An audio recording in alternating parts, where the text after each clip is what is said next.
Here, let's see if that works. I am reviewing One Battle After Another, 2025 film by Paul Thomas Anderson. A film that has not won any Academy Awards yet because it is the day before the 2026 Academy Awards. This film, the first 20 minutes, is which are kind of in 16 years in the past, are all centered around a black female revolutionary and the two men. One is an army guy that she kind of forces to jack off in front of her, sexually humiliate in front of her, which seems to lead to that guy being racist, soldier being General Lockjaw, being played by Sean Penn, being totally obsessed with her, tracking her down, blackmailing her into sex, basically, rape, with complicated of how she uses that relationship. And also Leonardo DiCaprio, who is kind of a loser, performative hipster, revolutionary guy who is just a fucking loser, but who, they have a kid. And, he's like, we have to take care of the kid. You've got to be a good mother. And she's like, nope, I do not. Leaves. Ends up getting captured by the general who's obsessed with her, and ends up turning rat is what she's labeled in the movie, and we go from there. And then we jump 16 years later, where we have Chase Infinity, Willa, who is the daughter, and is, kind of parenting her loser, drug-addled father, Leonardo DiCaprio, who's really good at playing just complete loser idiot, and is kind of a source of comedy throughout the rest of the film, as well as, well-meaning doofusness. Very much, you wonder if this is some kind of an self-insert character of Paul Thomas Anderson, who has a mixed-race kid himself, seems to have race-swapped the black revolutionary, was a white revolutionary in the Thomas Pynchon novel, is now a black female revolutionary in this one, and kind of built up the Leonardo DiCaprio character. It's very much inspired by Vineland.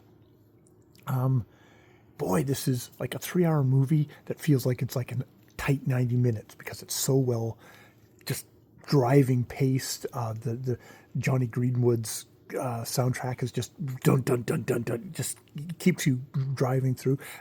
Speaking of driving, there is a great car chase at the end of this movie, which is just like, holy crap.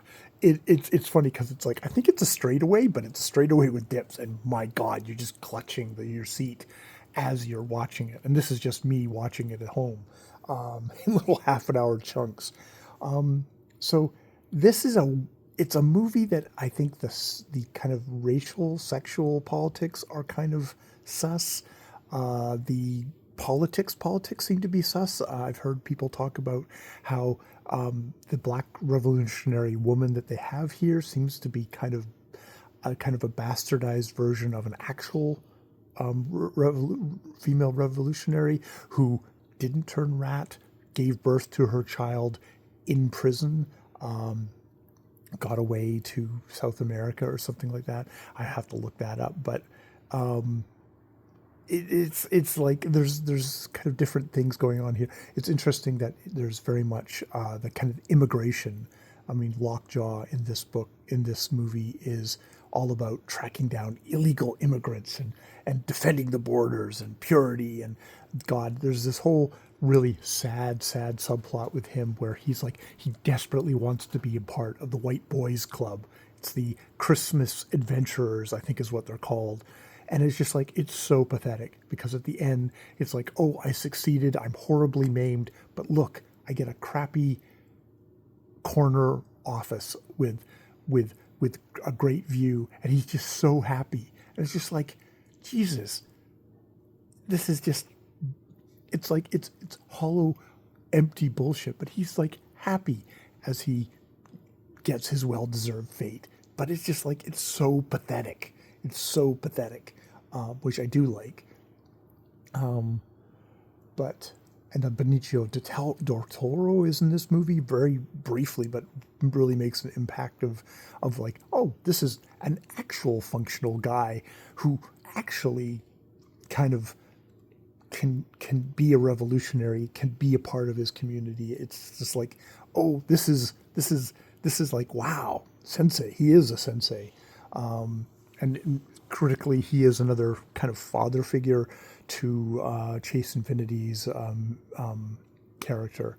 So yeah, it's a really good movie. It's got some weird, wonky parts to it, but it's interesting to look at this movie and its attitudes towards black women, and then Sinners, which does have a lot of disquisitions on proper pussy licking in it, for what black men should be, how they should be pleasuring black women in it in Sinners. So that's a very sensual, very kind of forward movie on that as well. So I feel like maybe One Battle After Another is trying to wrap its arms around way more, but a lot more is kind of falling through its clutches as it does that. But boy, it's a well-constructed movie. It's like just to make a movie that is 3 hours long, that works this well, is quite stunning. It's like, it's not a 3 hour. It was not I was like, okay, I'm going to watch this in half an hour chunks because I just don't have the time. And it's like, also just that intimidation factor. There's been a lot of Paul Thomas Anderson movies. I'm like, oh God, do I want to watch this? I haven't watched There Will Be Blood. I think the last one I watched was The Master. But now it's like, I want to watch There Will Be Blood. Whatever the Taylor one is with Daniel Day-Lewis as well. There's some ones that, like, yeah, I would like to watch these movies now, maybe. I say that. All right, I'm going to leave it there. But yes, One Battle After Another.